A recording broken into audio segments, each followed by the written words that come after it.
Policing में कुछ नया करने के लिए जाने जाने वाली आईपीएस ऑफिसर अनुकृति शर्मा मेरे साथ हैं। बुलंदशहर में एएसपी का पद पर यहाँ तैनात हैं। पिछले दिनों कई वीडियोस आईपीएस ऑफिसर अनुकृति शर्मा की वीडियो वायरल हुई। अब वह गांव-गांव जाकर लोगों को ये समझा रही हैं कि आपके गांव में अगर कोई चोर, कोई लफंगा या कोई असामाजिक तत्व आपको परेशान कर रहा है या कोई गैर कानूनी धंधों में लिप्त है तो आप पुलिस को फ़ौरन सूचना दें। वह गांव-गांव जाकर यह भी संदेश दे रही हैं और अपना नंबर शेयर कर रही हैं कि आपको किसी भी तरह की अगर कहीं कोई परेशानी हो, किसी भी तरह की कहीं आपको सूचना हो, गोपनीयता भंग नहीं होगी, आप हमें बताइए, आपकी सुरक्षा भी सर्वोपरि रहेगी। तो ये किस प्रकार की प्लानिंग है और ये किस तरह की नई पुलिसिंग है, ये जानने की कोशिश करते हैं एएसपी अनुकृति शर्मा से। नमस्ते। हाँ, ये किस तरह की पुलिसिंग है? आमतौर पर पुलिस में ऐसा तो होता नहीं है कि एक आईपीएस ऑफिसर गांव जाए और अपना नंबर शेयर करे। आईपीएस ऑफिसर तो एक राजा की तरह होता है, ऑफिस में बड़ा तामझाम तरीके से अपना सिस्टम चलाता है। देखिए, जैसा आपने कहा, हमारा है भारतीय पुलिस सेवा, तो ये जो है पुलिस सेवा है, जनसेवा के लिए हम लोग हैं। ये जो अभियान जिसकी आप बात कर रहे हैं उसका नाम है पुलिस माय फ्रेंड। तो जब मैं प्रशिक्षु आईपीएस थी लखनऊ में, तब मैंने ये शुरू किया था और उस समय एक्चुअली मैंने नोट किया था कि जो मेरे, उस समय मैं एसएचओ थी, तो मेरे थाने पे जो भी लोग आते थे वो या तो थोड़े वर्चस्व वाले लोग होते थे जो पुलिस से नज़दीकी रखना चाहते हों अधिकारियों से, या फिर वो उस तरह के लोग थे जो थोड़े मतलब उनमें हिम्मत थी कि अपनी बात रख पाएँ। मैंने ऐसा नोट किया कि बहुत सारे लोग अपनी जेन्युइन परेशानियों के लिए भी पुलिस के पास आने में हिचकते हैं। उनमें एक पता नहीं किस बात को लेके एक वो रहता है कि पुलिस से हम सीधा बात नहीं कर पाएंगे, या पुलिस बिना रिश्वत के बात नहीं करेगी, या फिर है ना बड़े अधिकारियों तक हर आम आदमी की पहुंच नहीं होती है। स्पेशली अगर हम महिलाओं की बात करें तो महिलाओं का थाने पे जाना ही टैबू होता है। तो अगर कोई भी महिला थाने पे जाएंगे तो गांव में चर्चा का विषय बन जाता है। तो ये चीज़ ठीक नहीं है, क्योंकि पुलिस 24/7 लोगों की सेवा करती है और दिन रात मेहनत करती है। उसके बावजूद एक नकारात्मक सोच समाज में है। तो ये ऐसा मेरा मानना था कि अगर हमें सही में अपराध पे अंकुश लगाना है और जनता की सेवा करनी है तो हमें लोगों के बीच जाके उनकी परेशानी को समझना होगा, उनके अंदर, उनमें और जो पुलिस के बीच में जो गैप है उसे कम करना होगा। तो उसी के लिए ये पहल है, उसका नाम है पुलिस माय फ्रेंड। तो इसमें हम करते क्या हैं, सीधा गांव में जाके मैं ये हमारे चौकी इंचार्ज रहता है, बीट कांस्टेबल्स रहते हैं, एसएचओ रहते हैं, और हम लोग जनता में जाके ये कहते हैं कि आपको ये शिकायत रहती है कि पुलिस आपकी सुनती नहीं। आज हम आपकी शिकायतें सुनने आई हैं, आपको जो जो बातें कहनी है आप कहिए। तो लोग जब हमसे बात करते हैं तो वो हर तरीके की समस्या बताते हैं, सिर्फ पुलिस संबंधी नहीं, नाले से रिलेटेड बताएंगे, कब्जे से रिलेटेड बताएंगे। तो हम पेशेंटली सारी समस्याओं को सुनते हैं और संबंधित विभाग को वो परेशानी पहुँचाने का प्रयास करते हैं। जो पुलिस संबंधी समस्याएँ हैं, जो विवाद हैं, उन्हें हम सीधा प्रार्थना पत्र वहीं लेके उन्हें आश्वासन देते हैं कि हम उनकी समस्या का समाधान करेंगे। उसके अलावा बहुत सारी ऐसी चीज़ें होती हैं जिनमें आप भी जानते हैं कि प्रिवेंशन इज़ बेटर, जैसे कि ओटीपी फ्रॉड्स हुआ, साइबर फ्रॉड्स हुआ, या फिर गांव में बहुत सारी ऐसी स्कीम चलते हैं कि कुछ लोग आएंगे और वो कहेंगे कि हम आपके के पैसे दुगना करके दे देंगे कुछ दिन के अंदर, या आपको लखपति बना देंगे, और गाँव वालों की सेविंग्स लेके वो छूमंतर हो जाते हैं। तो हम लोगों को ये उसके प्रति जागरूक कहते हैं, उन लोगों को ये समझाते हैं कि आपको किसी भी कैसे भी प्रलोभन में नहीं फंसना है, भले ही वो ऑनलाइन हो या फिर कोई व्यक्तिगत आपसे आके मिले, और अगर मिलता है तो आप हमें बताएं। अपना ओटीपी किसी से साझा ना करें, अनावश्यक लिंक्स के ऊपर क्लिक ना करें। उसके अलावा लड़कियों को और इन सबको 10-90 के बारे में बताते हैं। बच्चियों को ये भी समझाते हैं, हर लड़की, मेरे को ऐसा लगता है इस देश में और किसी भी देश में जो युवा लड़कियां होती हैं, दे आर वल्नरेबल। लड़के फप्तियाँ कसते हैं या छेड़ते हैं और हम उसे नॉर्मल चीज़ मान लेते हैं, हमें लगता है कि चलो होता ही है ऐसा। मेरे साथ भी हुआ, पर कभी मैं इतनी हिम्मत नहीं जुटा पाई कि मैं सीधा थाने में जाके ये बात कहूँ। बस खुद ही अपना रास्ता हम लोग अगले दिन बदल लेते हैं या खुद प्रिकॉशन लेने लग जाते हैं। जबकि अगर हम समय रहते उसके बारे में, उस व्यक्ति के बारे में सूचना अगर थाने पे दे दे तो बाद में वो कोई घटना नहीं करेगा। तो लड़कियों में वो कॉन्फिडेंस लाना बहुत ज़रूरी है, इसलिए लड़कियों को भी इसके बारे में बताया जाता है। उन्हें ये जो हमारी एंटी रोमियो स्क्वाड्स हैं उनके बारे में बताया जाता है। मैं अपना नंबर साझा करती हूँ, SHO का नंबर, चौकी इंचार्ज, क्योंकि सबसे पहले बीट कांस्टेबल, चौकी इंचार्ज, उनको गांव में हर चीज़ के बारे में पता होना चाहिए कि मेरा गांव कैसा है, मेरे गांव में कौन कौन लोग, और उनका और जनता का रिलेशन बहुत अच्छा होना चाहिए अगर अपराधों को रोकना है तो सबका नंबर साझा करती हूँ। और अपना ज़रूर करती हूँ कि अगर मान लो तुम्हारी ये बात ना सुने या तुम्हें ना दिखे तो तुम्हें वेट नहीं करना है, तुम सीधा मुझसे बात कर सकते हो। उसके अलावा महिलाएं जो होती हैं उनको गांव की इस परेशानियों के बारे में ज़्यादा पता होता है। जैसे मैंने ग्राम प्रधानों की भी सारी मीटिंग करी थी, सभी ग्राम प्रधानों की, तो उसमें जो मुद्दे आए वो गाँव के मुद्दे नहीं थे। मुझे ऐसा लगा वो प्रधानों के मुद्दे थे या फिर जो पुरुष समाज होता है, जैसे कि कब्जे से रिलेटेड हुआ, निर्माण से रिलेटेड हुआ, पर जो समाज की विसंगतियाँ होती हैं, जैसे कि नशे की समस्या है या फिर चरस, गांजा, सट्टा, ये सारी महिलाएं क्योंकि घर चलाती हैं तो इसकी जो विक्टिम्स होती हैं वो मेनली महिलाएं होती हैं, तो उनकी आवाज़ हम तक कैसे आएगी। तो इसके लिए ये बहुत ज़्यादा ज़रूरी है कि महिलाओं के बीच में जाएं। और मैं क्योंकि बात करती हूँ महिला होके उन लोगों से, तो वो लोग खुल के अपनी बात कहती हैं कि मैडम ये शराब का ठेका गलत, मतलब इतने टाइम से बेचना शुरू कर देता है, या ये फलाना आदमी है जो कि अवैध शराब बेचता है, वहाँ पे कोई चरस गांजे में है। खुल के नहीं बोल पाती है। मेरा नंबर रहता है, मेरे व्हाट्सएप पे भी मैं रिस्पॉन्सिव हूँ, तो वो मेरे को सूचना मिलना शुरू हो गई है। अभी हम लोगों ने उट्रावली में मीटिंग करी थी, उसमें तो उन्होंने भिड़ते ही कह दिया कि मैम ये 2 लोगों पे आप कार्रवाई कर लो। तो ये लोग, और सबके सामने उन्होंने खुल के कहा। तो हम लोगों को अगर सही में असली अपराधियों तक पहुंचना है तो हमें जनता के बीच में जाना पड़ेगा, तो वही ये कर रही। तो जिस तरह से आप गांव जा रही हैं, गांव वालों का जो अपराधी किस्म के लोग हैं उनकी फीडबैक जो है ले रही हैं, तो क्या आपको लगता है कि इस मुहिम से पुलिस और पुलिसिंग की जो छवि है, टाल मटोल की जो छवि बन गई है, क्या उसमें सुधार होगा? बिल्कुल सुधार होगा। देखिए, टाल मटोल तो क्या होता है कि पुलिस के पास आप जानते हैं कि हर तरह का काम आता है, और बहुत हमारा जो देश है उसका police is to people ratio बहुत ख़राब है। अगर हम डेवलप कंट्रीज़ के बारे में बात करें तो हम लोग बिना जन सहयोग के तो काम नहीं कर सकते। इस देश में हमें जनता का सहयोग चाहिए ही चाहिए। अब उसमें क्या होता है, निश्चित समय है हमारे पास और लिमिटेड नंबर ऑफ़ लोग हैं काम करने वाले, तो हमें हर चीज़ को प्रायोरिटाइज़ करना होगा कि क्या इम्पॉर्टेंट है। तो जब हम गांव में जाते हैं तो हमें ये पता चलता है कि एज अ गांव टोटल ये 5 प्रमुख समस्याएं हैं जिससे सब लोग परेशान हैं, पुलिसिंग संबंधित मान लीजिए। तो अगर हमने उनको एड्रेस कर दिया तो फिर मेजॉरिटी ऑफ द पीपल को रिलीफ मिल जाएगा। अदरवाइज जो शिकायतें आती है वो क्या आती है, पर्सनल रूप में आती है। मतलब मेरे को एज एन इंडिविजुअल कोई प्रॉब्लम है, मुझे प्रॉब्लम नहीं है कि समाज के साथ क्या हो रहा है। तो अगर हम इस तरीके से करेंगे तो ऑब्वियसली ज़्यादा लोगों को रिलीफ भी मिलेगा और ज़्यादा लोगों का हम पे विश्वास भी पैदा होगा, और यही चाहिए।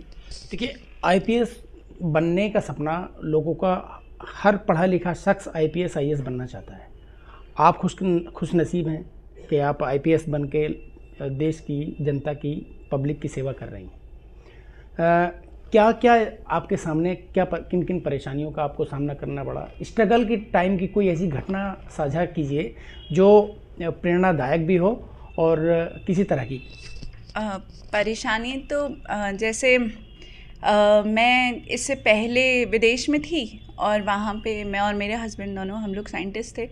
तो जब हम लोग वापस आना चाहते थे तभी काफ़ी लोगों ने इस चीज़ को सपोर्ट नहीं किया था, क्योंकि बहुत ही अनसर्टेन एग्ज़ाम है, निश्चितता इसमें रहती नहीं है। तो एज सच मेरी लाइफ में आप कहें तो बहुत स्ट्रगल नहीं था। मैं शादीशुदा कहने को थी, बट मुझे मेरे सास ससुर से, मेरे इन लॉ से बेहद सपोर्ट मिला। मैंने उन्हीं के घर पे रह के तैयारी करी, कोई कोचिंग वोचिंग नहीं की थी। तो जो भी मेरे उतार चढ़ाव आए तैयारी के दौरान, वो फैमिली सपोर्ट की वजह से मैं काफ़ी अच्छे से उनका सामना कर पाई। तो मैं, और आपने एकदम सही कहा कि मेरा चौथे अटेम्प्ट में IRS कस्टम से हुआ, ये छठा अटेम्प्ट था। तो ऑब्वियसली मेहनत बहुत लगी और बहुत साल लगे यहाँ तक पहुँचने पे, पर मैं बेहद खुश नसीब हूँ कि अंततः मुझे वो करने का मौका मिला जो मैं करना चाहती थी हमेशा से। आप रिसर्च बैकग्राउंड से थी, रिसर्च बैकग्राउंड को बहुत शालीन, बहुत मतलब रेपुटेड क्षेत्र माना जाता है।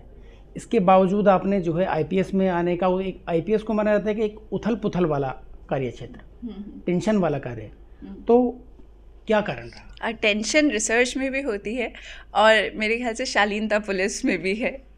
ये मतलब एक छवि है जो मैं कह रही हूँ कि मेरे को भी ऐसा लगता था कि मैं जब IRS कस्टम से जब पुलिस में आई थी तभी लोगों ने मुझसे कहा था कि ये पर्सनालिटी को सूट नहीं करेगा या ये महिलाओं के लिए अच्छा क्षेत्र नहीं है। इस बहुत सारे स्टीरियोटाइप्स पुलिस से जुड़े हुए हैं कि बिना गाली दिए वहाँ काम नहीं चलेगा और आपको ऐसा होना पड़ेगा, वैसा होना पड़ेगा। मुझे ऐसा बिल्कुल नहीं लगता है। मुझे ऐसा लगता है कि हम लोगों को जनता के लिए काम करना है, सेवा करनी है और ये किसी भी अदर जॉब की तरह ही है। और निश्चित ही इसमें सीधा जन सामान्य की जो छोटी छोटी दिक्कतें हैं उनको सॉल्व करने के आपको बहुत मौके मिलते हैं। अच्छा, पढ़ाई शिक्षा दीक्षा की अगर बात करें तो मूल रूप से आप कहाँ की रहने वाली हैं और किस तरह से आपने जो है तैयारी की और किस तरह से लेके प्राइमरी एजुकेशन से लेकर और हायर एजुकेशन तक आपने कहाँ कहाँ का सफ़र तय किया? तो मेरी स्कूलिंग पूरी जयपुर में हुई। मैं जयपुर राजस्थान की रहने वाली हूँ। फर्स्ट से 12th तक मैं वहीं थी। उसके बाद मेरा Indian institute of science education and research में IIT JEE के थ्रू सिलेक्शन हुआ था। फिर मैंने वहाँ पे 5 years का इंटीग्रेटेड BSMS का कोर्स किया था। उसके बाद मैंने PhD स्कॉलरशिप के लिए US वगैरह में अप्लाई किया था और मेरा फिर काफ़ी यूनिवर्सिटी से कॉल आया। मैंने राइस यूनिवर्सिटी ज्वाइन करी थी एज अ PhD स्कॉलर। वहाँ पे मेरा काम वोल्केनोस पे रिसर्च में था। जब मैं कॉलेज में ही पढ़ाई कर रही थी तब कुछ 2-3 ऐसे इंसिडेंट्स हुए थे। तब मुझे ऐसा लगा था कि काफ़ी हेल्पलेस मैंने अपने आप को फील किया था। जैसे हमारे कॉलेज के बाहर एक चाय की थड़ी हुआ करती थी उस समय, तो वहाँ पे एक फैमिली थी जो कि सबको चाय पिलाती थी। हम लोग वहीं जाते थे अक्सर। दुलाल दा उनका नाम था। उनकी बच्ची की उन्होंने शादी करी थी 15 साल की जब वो थी तभी, और उसकी शादी उसी के एकदम दुगने वर्ष मतलब उम्र के व्यक्ति से हुई थी। व्यक्ति काफ़ी अच्छा था पर हमें लग रहा था कि 15 साल की बच्ची की शादी हो रही है और हम कुछ नहीं कर पा रहे हैं। हम लोगों ने काफ़ी कन्विंस करने की भी कोशिश की, पर अक्सर गरीब परिवारों में उनको अगर अच्छा लड़का मिलता है तो वो वेट नहीं करते हैं। चाइल्ड मैरिज हमारे यहाँ अभी भी कॉमन है। बाय द टाइम मैं पास आउट हुई वो 2 बच्चों की माँ थी। तो ये उस समय ऐसा लगा कि हम लोग क्या कर रहे हैं, मतलब ऐसा क्या हम कर रहे हैं जिससे कि समाज को हम थोड़ा सा मतलब कम से कम उस बच्ची को, वो इतनी ब्राइट बच्ची थी, वो भी कुछ बन सकती है लाइफ में। तो फिर हम लोग जब बाहर चले गए तो ये चीज़ स्ट्राइक करती रही। जब आप US को डेवलप देखते हो तो आपको और ऐसा लगता है कि जब मुझे कुछ अच्छा पढ़ने लिखने का, देश में बहुत कम बच्चों को अच्छा पढ़ने लिखने का मौका मिलता है और अच्छे परिवार मिलते हैं। तो अगर जिसको भी ये मौका मिला है, मेरे ख्याल में उस पर मॉरल रिस्पॉन्सिबिलिटी है कि वो समाज के वो वर्ग जो पीछे रह गए उनको ऊपर लाने के लिए पूरी कोशिश करे। तो हम लोगों को अपनी रिसर्च का कोई डायरेक्ट इम्पैक्ट सोशल डेवलपमेंट में नहीं दिख रहा था। साइंटिफिक इंक्वायरी के लिए बहुत अच्छी फील्ड थी, हमारे इंटरेस्ट की बहुत अच्छी फील्ड थी, पर एक वो लगता है ना कि सेटिस्फैक्शन नहीं मिल रहा था। तो फिर डिसाइड किया कि चलो जो होगा देखा जाएगा, चलते हैं, तैयारी करते हैं। अगर मौका मिल गया तो निश्चित ही हम लोग थोड़ा सा ही सही पर कोशिश करेंगे कि जो बदलाव हम बाहर के देशों में देखते हैं, अपनी मेहनत से अपने देश को भी थोड़ा सा बेहतर बना पाएंगे तो अच्छा होगा। आपकी अभी शुरुआत है इस सेवा में, बहुत लंबा समय नहीं हुआ है।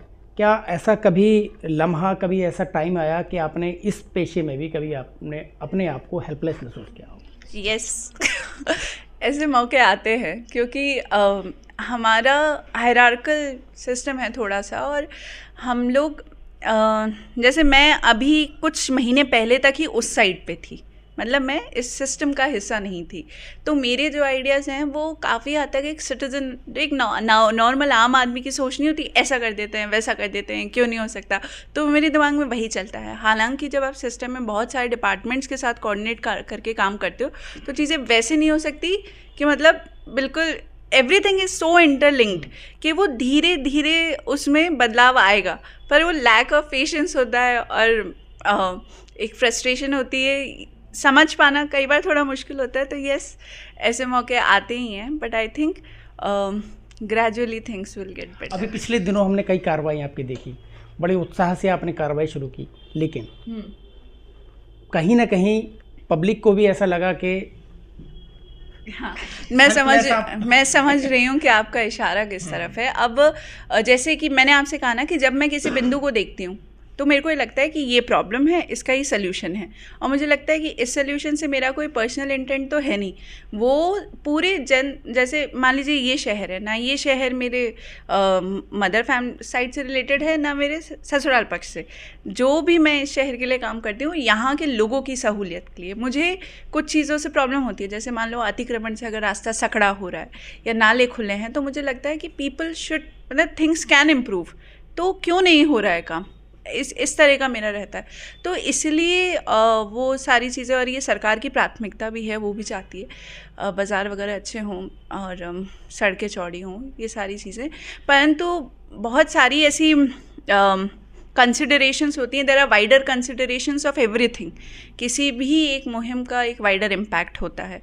शायद मैं सर्विस में बहुत नई हूँ इस समय, just been 2.5 months into the field, तो I can not understand that. पर निश्चित ही लोग भी चाहते हैं इम्प्रूव हो, उसका बहुत पॉजिटिव रिस्पांस था। और मेरे को लगता है कि जाते जाते जितना टाइम मैं यहाँ पे रहूँगी कि मैं लोगों को कन्विंस कर ले जाऊँगी कि हम लोग सब मिल के इस शहर को एक बेहतर, सुंदर, साफ़ सुथरा शहर बनाएं, अच्छी सड़कें, अच्छे ट्रैफिक सिस्टम वाला शहर बनाएं, और एक मिसाल हम लोग पेश करें कि कितनी भी व्यवस्था चरमराई हो, वी कैन गेट मतलब give a better picture to any city. एक सवाल, मेरा अंतिम सवाल है, फिर से आते हैं पंचायत पे ही, जो आप गांव-गांव चौपाल लगा रही हैं। किस तरह से, ऐसा तो है नहीं कोई आपको फ़ोन करेगा तो फ़ोन पे आप तत्काल उसका निस्तारण कर देंगी, डॉक्यूमेंटली आप किस तरह से उसका, कौन कौन लोग उसमें उनकी समस्या के समाधान में सहयोगी बनेंगे, क्या चेन है पूरी, ये क्या क्या कागजात आपको तैयार करने पड़ेंगे, किस तरह से उनको न्याय मिलेगा? तो एक हम लोगों ने क्या किया कि जब भी मीटिंग में जाते हैं तो एक मेरे रीडर साहब भी रहते हैं, मैं खुद भी अपनी डायरी लेके जाती हूँ, प्लस जो चौकी इंचार्ज है वो सब कुछ नोट डाउन करता है कि किस किस व्यक्ति ने क्या क्या प्रॉब्लम बताई, उसका नंबर भी, अगर वो चाहता है अपनी आइडेंटिटी रिवील करना तो ठीक है, उसका नाम, मोबाइल नंबर भी हम नोट कर लेते हैं। 7 दिन के अंदर, जैसे 1090 में भी एक सिस्टम है एक्शन टेकन रिपोर्ट, कि आपने क्या कार्रवाई की, वो रिपोर्ट मुझे वो चौकी इंचार्ज देंगे, वो अपना साइन करके देंगे, और वो जो संबंधित एसएचओ है वो भी साइन करके मेरे को देंगे कि मैम हमने इस पे ये कार्रवाई कर ली। अब क्या होता है कि मेरे पास ग्राम प्रधान का नंबर है, क्योंकि लोग मेरे को कॉल करते हैं, अब उनके पास सीधा मेरा नंबर है, तो मैं किसी को भी फ़ोन करके फीडबैक ले सकती हूँ कि जो आपने बताया था वो प्रॉब्लम सॉल्व हुई कि नहीं। तो ये इस तरीके से फॉलो अप कर रहे हैं। अच्छा, कि उस कार्रवाई से संबंधित कोई ऐसा डॉक्यूमेंट है जो आप दिखा दें? ये जैसे पूरी ये हमारी फाइल ही है, तो इसके अंदर आप अगर देखेंगे तो ये जैसे ये पुलिस माय फ्रेंड किस गांव के अंदर हुआ, कौन सा संबंधित चौकी क्षेत्र, किस दिनांक को हुआ, ये समस्याएं जो लोगों ने बताई, ये बिंदु जो हम लोगों को बताते हैं, जैसे कि आपको सीसीटीवी लगवाना है या फिर महिलाओं संबंधित जो भी परेशानियाँ हैं, हेल्पलाइन नंबर्स, वो कॉमन रहता है, जो चेंज होता है वो ये होता है। और इसके ऊपर फिर एक्शन टेकन रिपोर्ट जो है संबंधित थाना, क्या एक्शन हुआ उसपे? हाँ, क्या एक्शन हुआ, जो लोगों ने कहा था उसका एक ही समझ लीजिए, ये IGRS जैसी ही चीज़ है। बट IGRS क्या होता है कि बहुत बड़े लेवल पे होता है, प्लस सब लोग अभी शिक्षित तो है नहीं, सबके पास सिस्टम है नहीं, तो ये एक उस तरह की चीज़ है कि इन अ वाइडर पॉपुलेशन। और इसमें एक और हम लोग चीज़ करते हैं, बच्चों को ज़रूर बुलाती हूँ मैं, तो बच्चों को हम लोग, बच्चों को बुलाने का मकसद क्या है? बच्चों को बुलाने का वीडियो जो वायरल हुई है उसमें बहुत संख्या में बच्चे भी थे। हाँ, तो बच्चों को बुलाने का मकसद ये होता है कि बच्चे एक तो इंस्पायर होते हैं, है ना, दूसरी बात ये होती है बच्चे बहुत अच्छे खबरी होते हैं, बच्चों को सारी चीज़ें पता होती हैं कि गांव में क्या क्या हो रहा है, कौन भैया ख़राब है, कौन भैया नशे की चीज़ें बेच रहे हैं, कर रहे हैं, तो और बच्चे मोबाइल भी चलाते हैं। तो अगर आप बच्चों को शुरू से ही डालोगे कि ये चीज़ ख़राब है, ये चीज़ अच्छी है, तो बच्चे बहुत, और बच्चों के मन में पुलिस से डर नहीं होना चाहिए। जैसे बचपन में डरा दिया जाता है, कुछ भी करोगे तो पुलिस अंकल ले जाएंगे, तो मैं उनको यही कहती हूँ कि पुलिस अंकल आंटी आपकी हेल्प के लिए हमेशा, और पुलिस आपकी सबसे अच्छी दोस्त है। तो सोचिए अगर बच्चों के मन में शुरू से हिचक नहीं रहेगी, आगे चल के सिटीजन उन्हीं को बनना है। तो जब हम लोगों ने लखनऊ में ये काम किया था, तो हम लोगों ने बहुत स्कूलों में ये कार्यक्रम किया था, यहाँ के भी SPC में हम लोग ये शामिल कर रहे हैं कि हम लोग बच्चों के मन से ये जो पुलिस के प्रति डर है वो निकालना चाहते हैं। US वगैरह में आप जाएँ तो सुनने को मिलता है ना, वहाँ तो मारा पिता ने तो बच्चे आप फ़ोन कर देता है पुलिस को, कहते हैं ना कि वहाँ थप्पड़, क्यों? क्योंकि उसे लगता है कि पुलिस उसके लिए है, मैं चाहती हूँ कि यहाँ पे भी सब बच्चों के मन में कॉन्फिडेंस हो, और मैं उनको याद करा के आती हूँ 112 कि अगर पापा मम्मी को मारेंगे तो तुम्हें 112 बुलाना है। तो बच्चे जो है, बच्चों का आना बहुत ज़रूरी है, और फिर उनको प्रोत्साहित करते हैं कि तुम है ना 1 घंटा शाम को ज़रूर खेलो। और बड़े बच्चों से मैं कहती हूँ कि तुम वॉलीबॉल का कोई कंपटीशन कराओ या रेस कराओ, जैसे नींबू रेस करा दी गांव में एक दिन, है ना, नींबू race, sack race, athletic meet type कराओ, हम लोग आएंगे। और उससे क्या होगा, बच्चों में जो घर में बैठ के मोबाइल करने की आदत है वो छूटेगी, वो फील्ड्स में जाएंगे, अच्छी चीज़ें सीखेंगे, और गांव में एक बहुत ही पॉजिटिव माहौल तैयार होगा। तो इसलिए, और हम लोगों के लिए भी वो जो नॉर्मल पुलिसिंग होती है उससे हटके हम लोग को वैसे भी पेट्रोलिंग करनी है, लोगों के बीच में जाना है, जन शिकायतें सुननी है, तो सप्ताह में 2 दिन 1-1 घंटा या आधा घंटा हम लोग के लिए भी थोड़ा चेंज हो जाता है। तो ये थी IPS ऑफिसर अनुकृति शर्मा, जो एक ख़ास मुहिम के लिए आजकल चर्चा में है। उत्तर प्रदेश की पुलिस में एक चर्चा बनी हुई है कि ये कैसा अभियान है जो पुलिस के अधिकारी गांव-गांव जाकर लोगों की समस्याएं सुन रहे हैं। शाहनवाज चौधरी, न्यूज़ 24, बुलंदशहर।